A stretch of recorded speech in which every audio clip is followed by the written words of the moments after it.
తులసిరెడ్డి గారు, మహారాష్ట్రకు సంబంధించి ఇప్పటి వరకు వస్తున్నటువంటి ట్రెండ్స్ చూసారు. అటు జార్ఖండ్ లో కూడా హోరాహోరీ కంటిన్యూ అవుతున్నటువంటి పరిస్థితి. ఏం చెప్తారు ఇప్పటి వరకు ఉన్నటువంటి ట్రెండ్స్ ప్రకారం?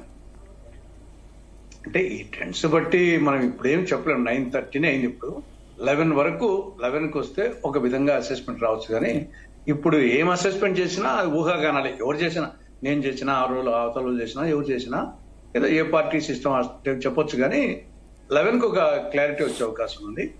కానీ ఇంకా చర్చ పెట్టాం కాబట్టి మనము అటు ప్రజెంట్ ట్రెండ్ చూడాలా, ఎగ్జిట్ పోల్స్ చూడాలా, 2019 ఎన్నికల ఫలితాలు, 2024 లోక్సభ ఎన్నికల ఫలితాలు, ఇవన్నీ కలగాపులగంగా చూస్తే ఒక్కొక్క అసెస్మెంట్ వస్తుంది. ఇప్పుడు ప్రజెంట్ ట్రెండ్ చూస్తుంటే మీరు చెప్పినట్లు మహారాష్ట్రలో కొంత మహాయుతికి అడ్వాంటేజ్ ఉన్నట్టుంది.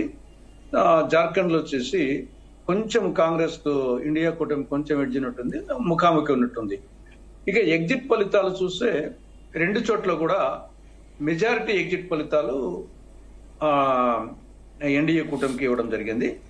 దీంట్లో మినిమము మ్యాక్సిమం తీసుకుంటే ఈ యొక్క మహారాష్ట్రలో ఇండియా కూటమికి మినిమం 69, మ్యాక్సిమం 150. ఎన్డీఏ కూటమికి మినిమం 121, మ్యాక్సిమం 195. మ్యాజిక్ ప్రేమో 245.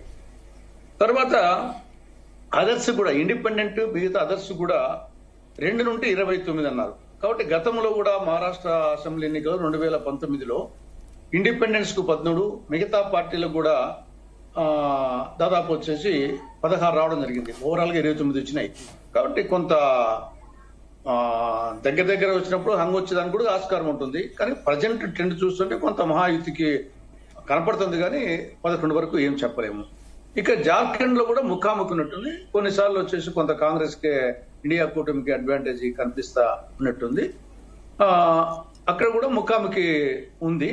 2019లో ఆడ వచ్చేసి ఇండియా కూటమికి అడ్వాంటేజ్ వచ్చింది. 2024 పార్లమెంట్ ఎన్నికల్లో మళ్ళా ఇండియా కూటమికి ఎక్కువ వచ్చాయి. కాబట్టి మనము దేన్ని బేస్ చేసుకున్నానికి అవకాశం ఖచ్చితంగా. ఎగ్జిట్ పోల్స్ కూడా హర్యానాలో ఫెయిల్ అయిన తర్వాత ఎగ్జిట్ పోల్స్ ని ఇప్పుడు వాళ్ళంతకు వాళ్ళే నమ్మడం లేదు. ఆ స్థాయికి వచ్చింది. కాబట్టి మనం ఇంకా గంట పడితే గానీ మనం క్లారిటీకి రాలేమని నా అభిప్రాయం. రైట్. ఓకే, శివాజీ గారు, మీరు